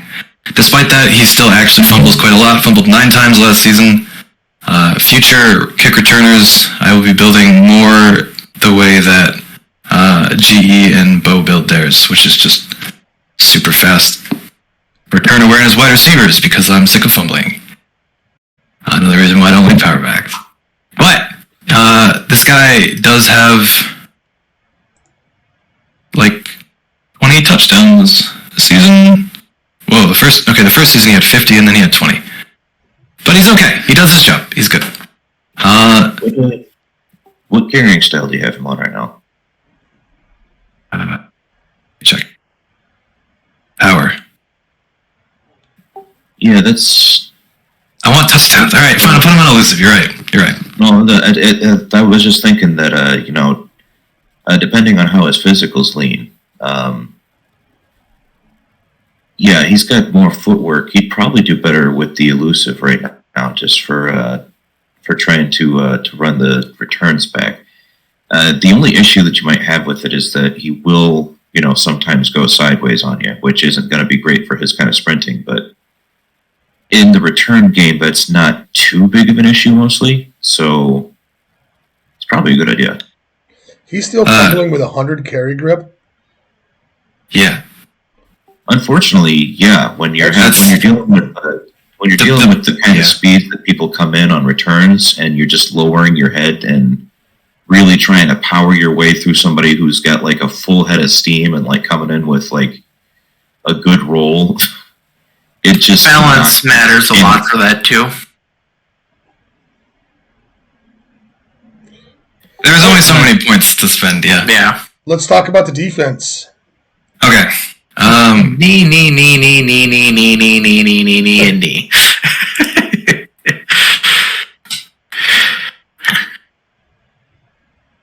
Defense. So this is all supposed to be a continuation of Bird. I noticed that. So Bird was an all-power hitting defense. Could run any play. It doesn't matter. They're just trying to hit you. That team, just because of alignments, because just like with the offense, the defense, I just try to create. I just try to put people in good position to make plays. I found myself calling 2 plays in particular more than any, and guess what plays those were. Well, one of them's obvious. All over the 5-2. So we just built a team around calling those plays, because I was calling them anyways with a team that wasn't built for it. I figured if I made a team that was built for it, maybe it would work better.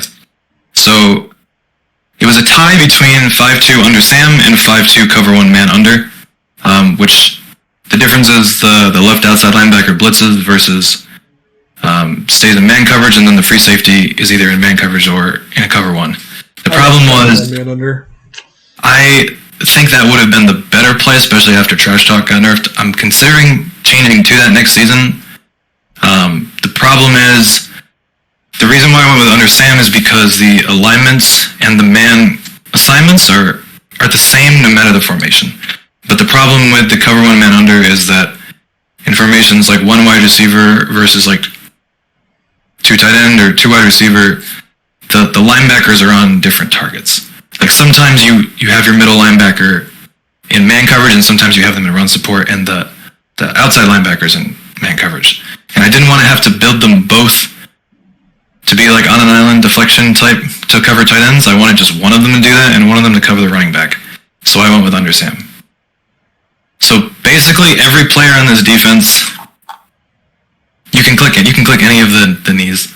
They are custom built to do one thing and one thing only. Linemen or linebackers or who? Start at the top. Start at the top. All right. So this guy is the. So I'm gonna call them gap shoot. Yeah, there's one nose tackle and there's 2 DTs. This one's one of the DTs. They're identical. So anytime there's a pulling guard, when I was first studying, before I even started a vet run at all, I looked at the top teams and I did lots of scouting and tried to figure out what was working for them. And without any doubt, the most successful plays for every top team, Kentucky, Southside, and Hawaii, 1 wide receiver, outside runs. And the theme between all those was that the guards are always pulling. So hey, when you came back to the game, didn't you play on or coach on follow one of my teams? Yes. And then you went all beast mode. Yeah, we made it to like sophomore. I never went past sophomore. I just spent my time just studying all this. But to beat a pulling guard is difficult. First, if you are already committed to the 5-2, you actually kind of have no choice but to do this, because if your DTs are too slow, then the pulling guard actually just creates a mismatch. It's -1 for you, +1 for them, right? Because where the halfback is going to be, they have an extra person and you lost one. Because your DT is too slow and he's chasing the quarterback. Or he's chasing the play from behind and he's not going to catch it. So if you are going to run like a 5-2 does 2 things. One, it forces you to do this if you're playing against those plays, if you're calling a 5-2 against that. But 2, it also presents a solution for those plays when a lot of other plays don't present a solution. Like otherwise, say you're running 1 wide, you need to have either a blitz around the strong side if you're man, or some kind of corner or linebacker chilling out in the flat. Like a lot of plays force someone to stand there, but that also creates a disadvantage because they can run to the left and you're literally down 1 person. They can throw a pass that's not near that and you're down 1 person. And those advantages stack. So I wanted to tackle the problem of the one wide receiver pitches without having to devote a player to doing that. And this doesn't work 100% of the time because they're not quite fast enough. So Brood used the same concept of just like an extremely fast defensive tackle to shoot the gap of the guard. But Brood had way too much snap reaction. What would happen is the tackle would release before the guard even started moving, and he would just run into the guard. And so I needed really low snap reaction to make sure the guard released first and got out of the way so that this guy could go right for the quarterback, which is what he does. That's why he has tunnel, first step. He doesn't have as much block shed of any kind or tackling. He's basically nothing. He's just pure speed, one directional, tackle a damn quarterback. That's what he does. It prevents teams from calling that play, and that play would be a huge kryptonite to Spamalot because of the fact that we stack the line of scrimmage so much. If you can get a mismatch like that and pull to the outside, then what can we do? So that's what this guy is. That's why he has gold showboat, because he always gets the tackles. So the next DT, is he a different thing? So you want to see him as well? Yeah. All right. I think this is all the knees get. Yeah, that's great. This is the nose tackle. His job is just basically to beat the shit out of his offensive lineman.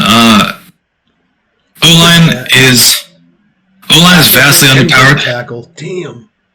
Yeah, his job is so. For the most part, I don't have my defensive line built to actually tackle people. I tweaked some builds on Brew to do that because you had teams like Vipers, like Shed Sack quarterback, superstar dude that was just even if you broke all the blocks, he would just knock down your entire defensive line and just laugh and then throw for like a long touchdown. It was annoying. So they had to tackle, but these guys don't have to tackle because we have a better secondary than we did before. So all I want is disruption from the D-line. I don't care. I'm not gunning for a sack. I'm not gunning for a tackle. I'm not gunning for anything. I just want them to do better than their counterpart. That's the beauty of man defense. It's the beauty of 5-2 is it's one-on-one in every single spot, so you know exactly what you want to do in your matchup. This guy's job is just to beat his blocker. So in the pass, if you call pass, he will knock him down. He'll demoralize the crap out of you. I probably don't even need that much toughness, but he just keeps knocking you down a tunnel, and eventually that starts stacking. If you call a run, he's just going to force your running back to take a bad angle, slow down. Meanwhile, the rest of the team will swarm on you. That's literally all he does. I don't care if he gets sacks. It's just pressure. Damn. Third DT. Same as the first DT. We don't need it like this. All right, so I can go back to the DEs then. Ds are identical as well. They are very similar to the nose tackle, just faster because they're obviously the DEs.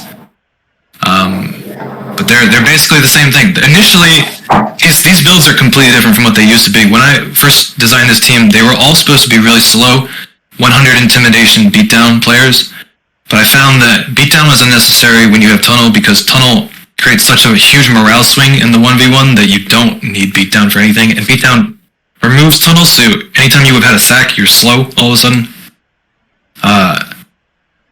But the builds, the caps are not right to change to what I think is a much better defensive line style, which is more like Riff, especially if you're going tunnel. You just want a bunch of really fast dudes. Like someone needs to when you're blitzing 6, you have the benefit of knowing that someone will always make it to the quarterback at some point. So you don't need to build your players for consistency. You don't need to build your players to win every block. You just need to build them to make the most of the opportunities when they do. So it would be better to play that for like high upside in a line like this, because you know there's a timer on the quarterback no matter what. So do you understand what I'm saying? Like there's no reason to put a lot of points into beating the pass blocker. Most of your points should go into turning a win into a sack. So if I could have built this guy really well, but should be doing much better. But yeah, that's this build. Just basically, if they try to run, just get in their way with the block setting, and if they try to pass, just put a timer on it. Because initially, the point was for the high in-Tim line to force a lot of hurries, which would then pair with the really high deflection corners, bad passes, just try to be a shutdown defense. It didn't work. So things had to change midway. So linebackers, first linebacker. You mean for star linebacker, right? First star linebacker. All the other players are special teamers only, but that will change next season. So this guy, this is the blitzer. Basically, trash talking blitzer. Trash talk's not so good anymore. Probably not worth it. Used to be so OP that basically, actually, I think this entire defense, the biggest reason we picked trash talk and under Sam over cover one man under is because trash talk used to be probably the best essay in the game. This is your middle linebacker that you tend to. This is the you outside. and saw you tend to blitz. Oh, he's an outside, right? Because on some of those defenses you were talking about. Oh no, maybe it wasn't Spamalot. Maybe it was another one of your teams that I. No, it was those plays you were talking about. Like I thought you blitzed a lot with your middle linebacker, but he's an outside linebacker. Yeah. Lines up over the tight end a lot. He's really correct about trash talk. The essay used to fire once, and it would take 40 points of morale from the quarterback on a running play. Good time. But yeah, his job. So the problem with blitzing 6 is that it creates a lot of opportunities for teams to run in very creative ways on you. You are forcing yourself into a bad mismatch a lot of the time, and if teams are able to get to the outside on you, it's a big problem because you don't have deep safeties, and you don't have secondary players in good position to really corral that player because you stuck everybody at the line of scrimmage. So this guy also needed to be a pretty decent run defender. The intim helps with that, but eventually I was like, we're having trouble with the pass, so make him more of a pass rusher. I don't know. He's just a blitzer. He's a blitzer that's supposed to do a little bit of everything. Second linebacker. This guy is the crown jewel of this defense.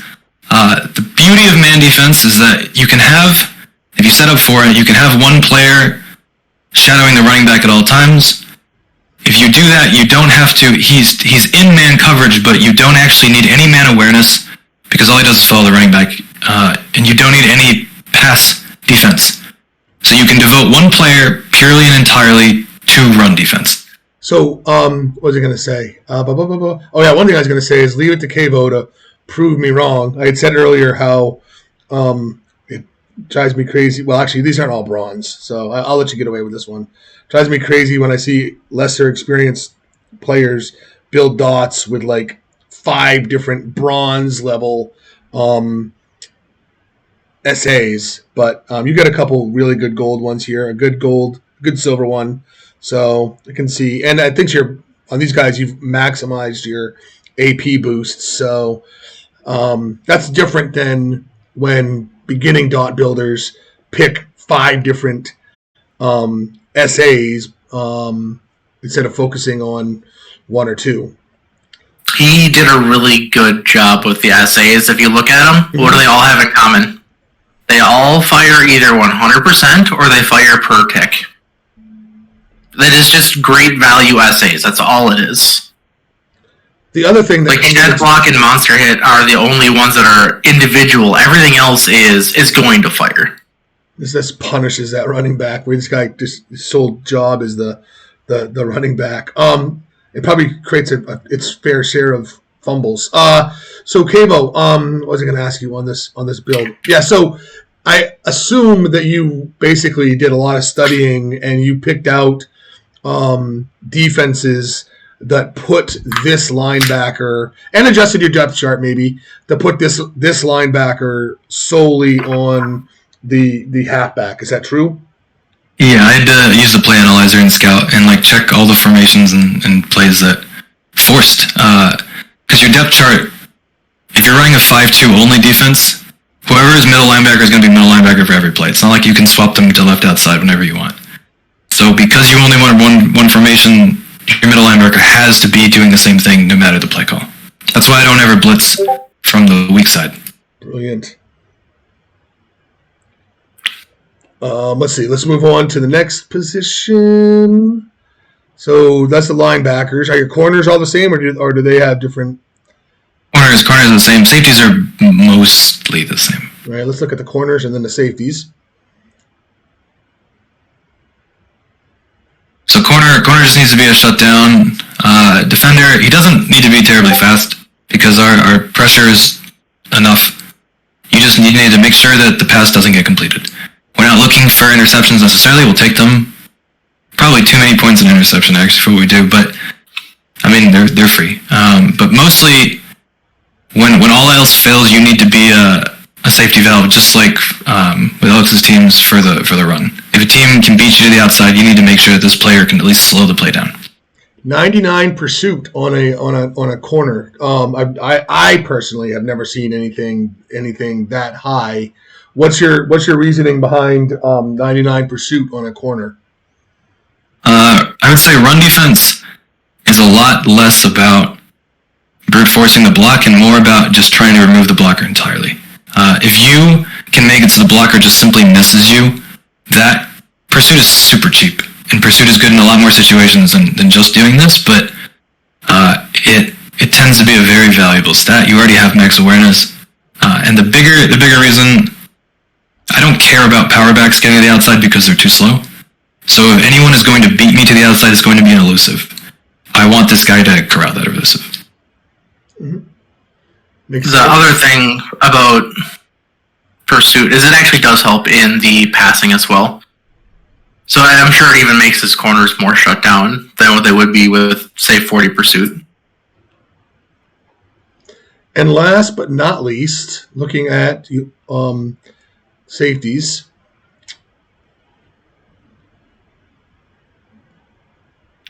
Basically, like we were talking about earlier, the blocking tight end is a threat, and he gets covered by one of these safeties. So you can't just build in most plays of man coverage. The strong safety is the only one that needs to be the coverage guy. But this team was built to be airtight and built to be airtight against my own play calling.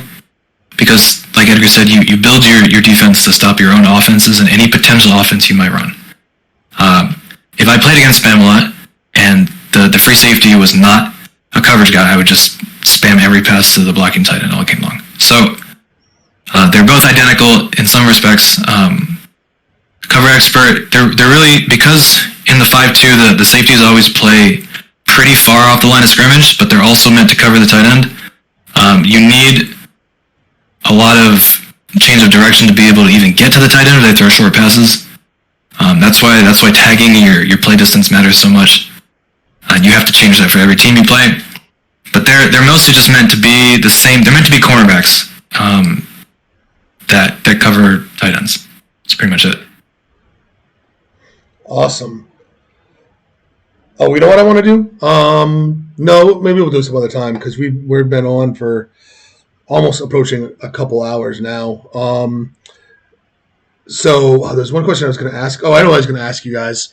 And I wish, maybe I'll save this question for another time when I have like more people on. But I was just wondering how many of you like all coach like football in real life.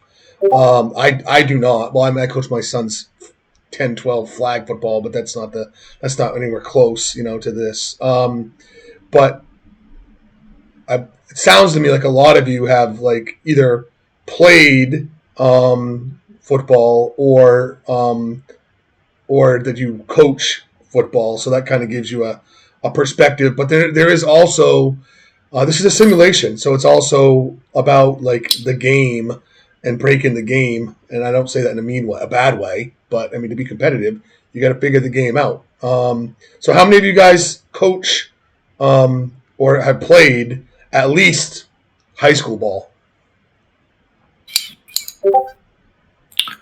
So I have played high school ball. This is Adder, fullback and tight end.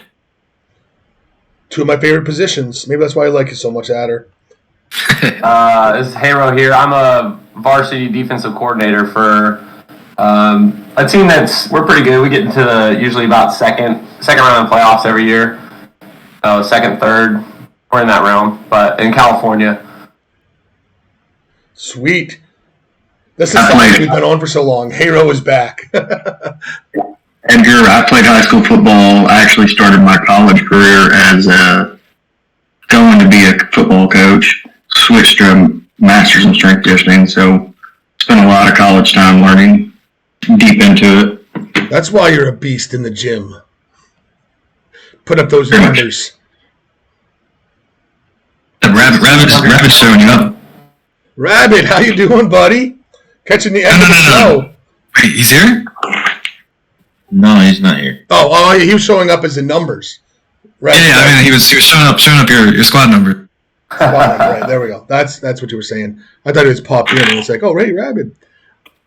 Yeah, you guys all got me embarrassed. So I was not allowed to play, but I did play flag in college, and it's about as far as I go. I still play flag football league now, and it's still the same concepts.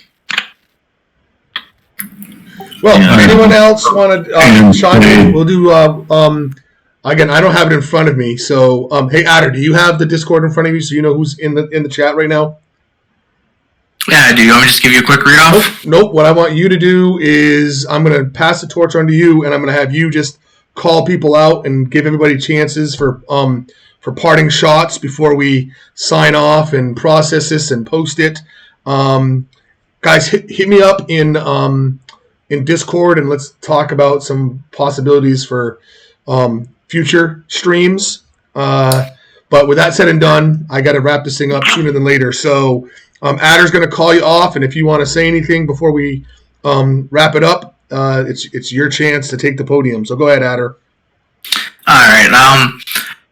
So all these vet teams, if you've noticed one thing with all the coaches on here, all of them are saying I could have done something better. So if you're a new player and you're not happy with your team, that's normal. There's something you can do better. Like even all of the top teams of the game will come back and look at their stuff and say the same thing. That is a fantastic point. That's literally exactly that. Like me and Kavo made jokes 2 seasons ago when I was like, I did all these terrible things on the Rebels, and he's like, you finished top 5 every year, what do you mean? And I'm like, well, I'm my biggest critic. I'm going to look at it and go, nope, what's causing us the games we do lose? Where do I think the issue is? Oh, right there's my issue. It's never, I had one team, but I was like, this was so good. That was it. Nobody's really going to have that very often.